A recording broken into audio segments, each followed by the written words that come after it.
অবহেলা উদাসীনতায় দেশজুড়ে ভয়াবহ রূপ নিচ্ছে ডেঙ্গু পরিস্থিতি। বেশিরভাগ রোগী জটিল উপসর্গ নিয়ে হাসপাতালে ভর্তি হচ্ছেন। রোববার সকাল পর্যন্ত ৮ জনের মৃত্যুর খবর জানিয়েছে স্বাস্থ্য অধিদপ্তর। এ অবস্থায় মশা নিধন ছাড়া কোনোভাবেই পরিস্থিতি নিয়ন্ত্রণে আসবে না বলে মনে করছেন চিকিৎসকরা। আরও জানাচ্ছেন উষা ফেরদৌস। কয়েক বছর ধরে এডিস মশার বিস্তার রোধ করে ডেঙ্গু নিয়ন্ত্রণ বা প্রতিরোধে সরকারের উদ্যোগ সফলতার মুখ দেখেনি, বরং সমালোচনার মুখে পড়েছে। গত বছর ডেঙ্গুতে ১৫০০-এর বেশি মানুষ প্রাণ হারায়। গত ২৮ দিনে ডেঙ্গুতে আক্রান্ত হয়ে মৃত্যু হয়েছে ৬৭ জনের। এবছরও মশা নিয়ন্ত্রণের দৃশ্যমান কোনো পদক্ষেপ চোখে পড়েনি। সিটি কর্পোরেশনের যারা ওই যে কি কয় ওই যে পার্কিং টেকিং করে যে ওগুলা ওরকম আমার এই সপ্তাহের মধ্যে চোখে পড়ে নাই। আব্বু বাড়ির দিকে তো আমি মশারি টাঙাইতে ভুলে গেছিলাম। হাসপাতাল জুড়েই সাদা মশারি আর আক্রান্ত রোগীদের ক্লান্ত মলিন মুখ। গত ৫ মাসের তুলনায় এ মাসে ডেঙ্গু আক্রান্ত হয়ে রোগীর সংখ্যা ক্রমাগত বাড়ছে।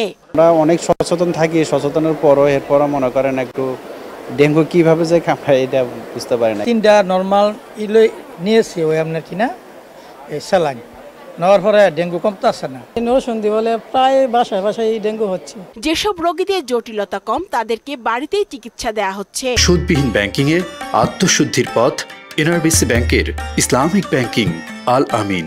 ডেঙ্গুর কারণে যদি কারো রক্তক্ষরণ হয়, যদি কারো নাক দিয়ে রক্ত পড়ে এবং মুখ দিয়ে রক্ত পড়ে, পায়খানার সাথে যদি রক্ত যায় অথবা প্রস্রাবের সাথে যদি রক্ত যায়, কিছু কিছু ক্ষেত্রে পেশেন্ট প্রেশার কমে যাওয়ার কারণে সিনকোপের মতো হয়, পড়ে যায়। অনেক ক্ষেত্রে দেখা যায় চেস্ট পেইন হয়, শ্বাসকষ্ট হয়।